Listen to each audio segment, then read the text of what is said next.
Well, it's that time.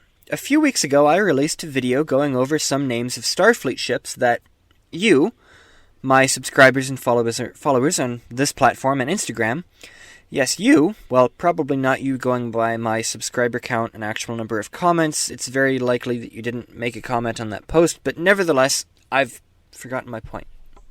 Oh yeah, I made a video listing some of the ship names you had suggested and then gave a brief account of their service histories as I did so. This is the long-anticipated part 2 of that video.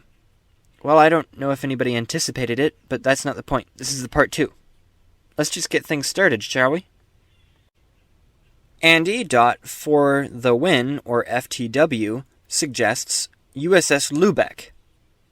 USS Lubeck was a Hansa-class freighter in service with Starfleet during the mid-24th century. Built to carry cargo such as starship components, supplies, fuel, personnel, and pretty much any other goods a starbase or starship could want, the vessel was a very capable and large vessel leased by Starfleet for the construction of the Deep Space 7 base in the Ordovician sector. Once her work was complete, the ship was returned to her original owners and served for many more years under the name Hamburg.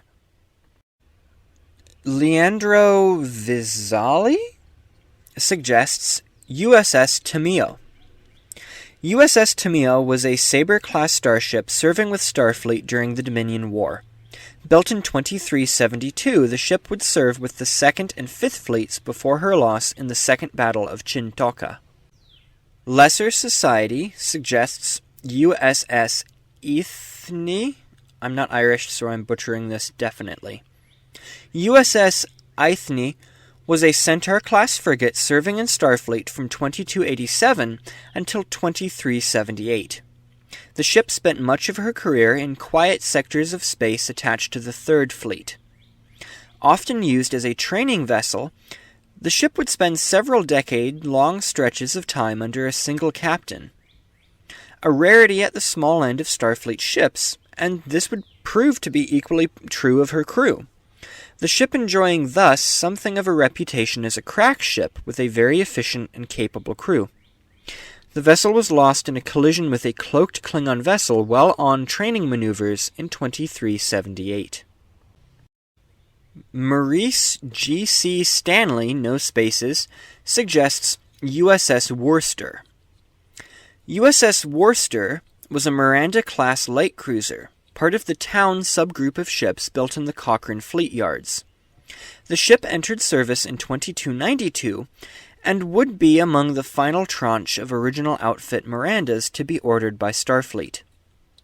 The ship spent a majority of her career tasked with patrol missions, and she would be one of the few Starfleet vessels lost during the border wars with the Cardassians, falling victim to a Galor squadron while conducting a lone patrol in a presumably calm section of the border. Taking down one Galor with her and damaging a second, the ship would become infamous in the Cardassian Union after this event, until the Cardassians struggled to pronounce her name properly, would be discovered, leading to much amusement in the Federation. Nashbear 5 suggests Naglifar. USS Naglifar was a Norway-class frigate serving in Starfleet from 2368 until the present. Built in orbit of the planet Trondheim, she carries with her a significant Norse legacy, being named after a famous vessel from Norse mythology and built on a world colonized by their descendants. It is little surprise that the ship has adopted a distinctly unique Scandinavian personality over its service.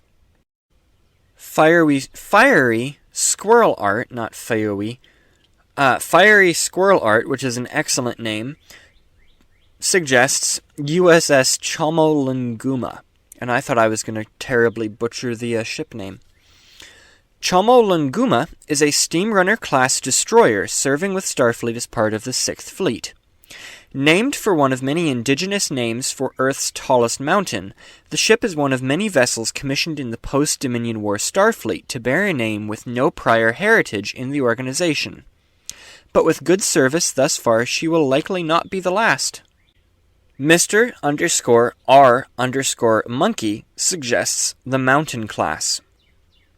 The Mountain class is a variant of the Steamrunner class produced shortly after the end of the Dominion War, featuring enhanced crew amenities and extended range from wartime vessels. All named for mountains of the worlds where they were built, the ships are considered a significant improvement over the earlier type and are well liked by their crews today. And that's about it for this video. Thank you so much to those of you who commented. There are some additional suggestions people made that were either repeats of names already suggested or else beyond the scope of the topic at hand that I did not include. Apologies if that was you. Actually, I really enjoy making these videos. I think they're fun. You might enjoy watching them. Results may vary. If you do, then be sure to do all the normal stuff that YouTubers tell you to do in the outro. Support the channel on Patreon, linked below. Don't forget to like this video if you did like it, and subscribe to the channel for more stuff like this in the future.